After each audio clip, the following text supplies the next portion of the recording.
আসসালামু আলাইকুম কাকা। ওয়ালাইকুম সালাম। এই যে কলম করার ক্ষেত্রে কি কি জিনিস থাকা খুবই গুরুত্বপূর্ণ?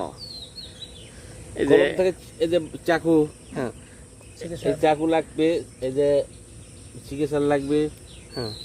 আর এই পলিথিনটা খুব নিখুঁত ভাবে দেখে শুনে সংগ্রহ করতে হবে। এটা কি পলিথিন এটা? 02 এটা টানলে লম্বা হবে। ও আচ্ছা আচ্ছা, এটা হ্যাঁ। যেগুলো সাধারণ পলিথিন না? না, সাধারণ পলিথিন না। 02। আর এটা কি আপনারা কেটে নিচ্ছেন না? জি।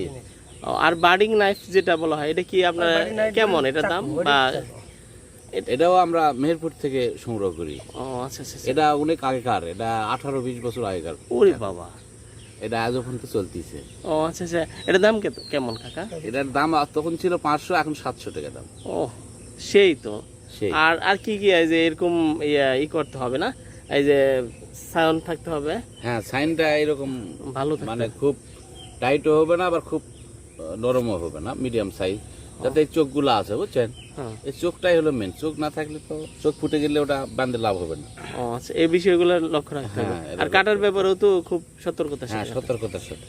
একটু 19-20 হলে আপনার হাত কেটে পড়ে যাবে। ও আচ্ছা আচ্ছা আচ্ছা। যে হয়তো শিকার জন্য একটু 19-20 হয়ে গেলেই হুম। আপনার হাত নষ্ট হয়ে যাবে। আচ্ছা, ধন্যবাদ কাকা।